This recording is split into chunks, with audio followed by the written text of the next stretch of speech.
So today I'll be doing a video discussing the top 10 strongest characters of 7 Deadly Sins for 2019. Now, I'm not gonna lie with you guys. I was trying to rack my head around this list because 7 Deadly Sins, the author, she is known for breaking our ankles when it comes to power scale, and it's so hard to decide which characters are the strongest. But today I decided to say F it, we're just gonna go ahead and do the top 10 strongest characters. This list is gonna be very controversial, but I just want to give an honorable mention to the Supreme Deity and the Demon King, because I'm not going to put these guys on the list just because they're like the gods of the universe. Even though they can be surpassed, these two, they're no-brainers when it comes to strength, so we're just going to leave them out of here. So without further ado, let's go and get into the list. They come and get at number 10 is Escanor. Now, like I said, we're starting off controversial. I know people want to dislike it and everything, but just hold on. We know that Escanor currently, he does not have his powers back, so really he is not even as strong as someone like Hawk, and it really is me just being generous of me putting him on this list. But since I do believe he will get his powers back, that's why I can't leave him off the top 10 strongest list, because once he does get his powers back, he will skyrocket up off of this list. He will skyrocket higher into the maybe even top 5s, but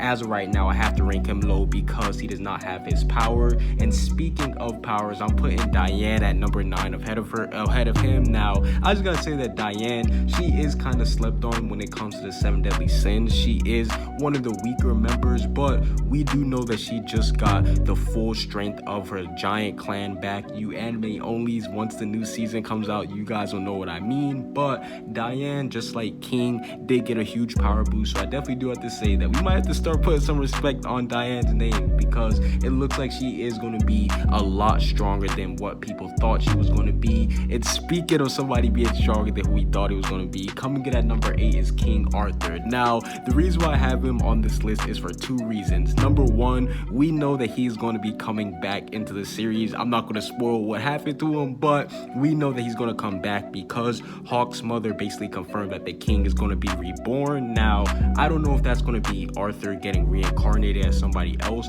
or if it's going to be like his body actually being brought back to life, like him just being resurrected. Regardless of the fact, we know that he is going to get brought back, and we know once he does wield the sword of heroes, he becomes the strongest person ever. But the only drawback is that he does not have his magic power yet, so he cannot use the sword to his full potential. But since he has been training with Merlin, she wants to see Arthur unlock his magic power, and it's not like he can't do it, it's just like it's harder for him to do it. And plus, there's been so many wars and stuff going on, so he's never really had time to sit down and train. And we saw what he was able to do when he did have his sword. It's a little bit of a spoiler, but he was able to fight Meliodas, Zeldris, and 2 top-tier demons all at one time while he had his sword. And that was his first time ever using it, and we never got to see him draw his sword out to his full potential up until now, once he does get resurrected. So once Arthur does use his full power, I do think that he will show us why he is one of the strongest characters in the series.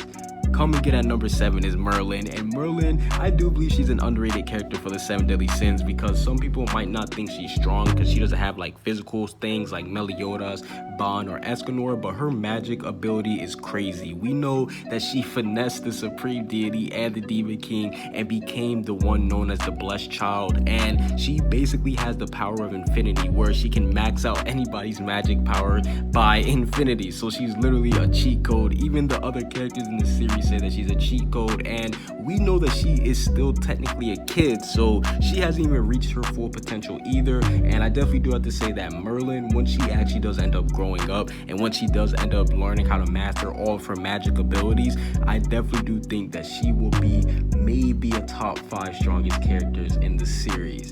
Coming in at number 6 is King. Now I have to say, we gotta put some respect on King's name, because King, he's been a very disrespected character in the series. Like, I don't know what it is, maybe it's because he looked like a kid, but we saw that after his huge glow up, he basically became very strong. He was able to fight the one demon, and we saw he was even able to help with the battle against Zeldris for a little bit. So King, with his new power, which he doesn't even have mastered yet, I do believe that once he learns how to use all the different spears of Chastful, because he basically is like Gloxinia now, but stronger than him in his prime. So I definitely do think that King, he will be somebody who we have to stop sleeping on, because he is now officially top tier.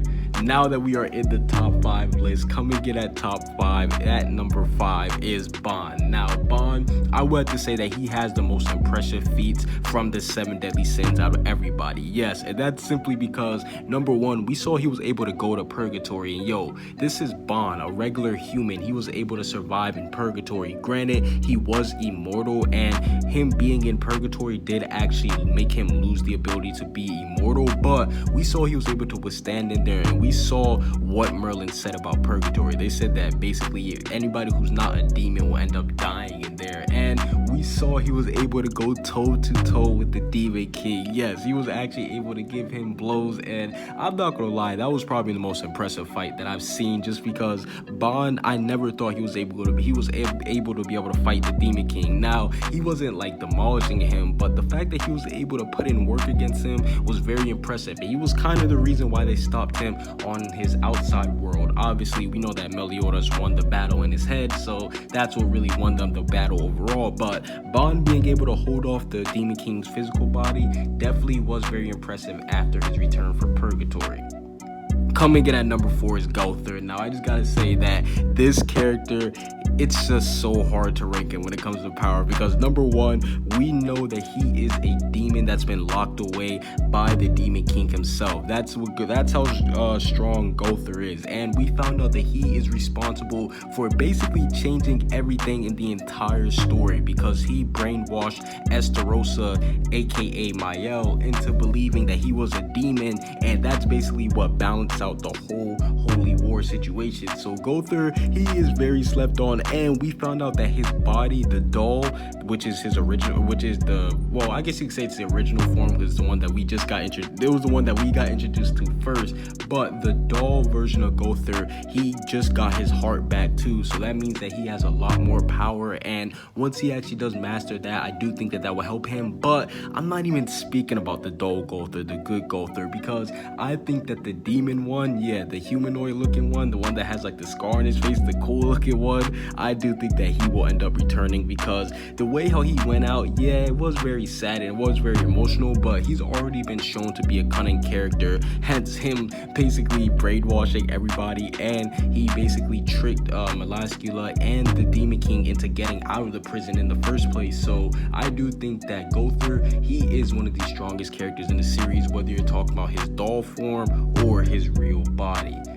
Coming in at number 3 is Myles, and I definitely do have to say that Myles, do not sleep on him, because we know that he is known as the Angel of Death, and now that he has his powers back, now that he has the grace back, the sunshine, he is going to be back in his prime. And on top of that, we know that he still retained some of his abilities from being Estarossa, so that just goes to show you that he's going to have a little bit of the commandments, and he's going to have his sunshine grace. Now, once he does return the sunshine grace back to Escanor, because I do think he will give it back, because we saw how reluctant he was to take it, I do think that he will end up dropping not too far down, but I don't think he'll be as strong as he is without his sunshine grace once he gives it back. But since he does have it right now, it's only right to put him in top 3, because we saw all the things that he can do, and it's going to be interesting seeing where Myles' character is, because now he's seemingly going back to the Goddess clan, and some people think that the Goddess clan is going to be the final villain. So will that mean he's going to be another villain? I don't know, but regardless of the fact, Myles with his sunshine and with the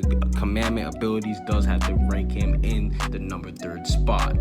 Coming in at number 2 is Zeldris, and boy, oh boy, Zeldris, this character has been getting hyped up so much. Now, we saw the Demon King when he first saw Zeldris, he was like, okay, Zeldris is so weak, all this other stuff, but in one of the recent chapters, the Demon King himself said that Zeldris' body is very similar to Meliodas when it comes to potential. So that just goes to show you that the Demon King, he didn't really know Zeldris too well. That just goes to show you that Zeldris, he is on par with Meliodas, and we even seen that Meliodas is able to fight with the Demon King Zeldris. Zeldris is able to fight with Meliodas in his Demon King form. So once Zeldris actually does gain control of his body, because we saw how stronger Meliodas got once he got control of his body from the Demon King. So once Zeldris does regain control of his body, he will definitely be on Meliodas' level, and you guys can already guess. Number 1, Meliodas. Like, it's not even hard. We already know that this guy, he's the next Demon King, and in fact, in the recent chapter, which I thought was cool, they actually said that that this world can't handle two people who are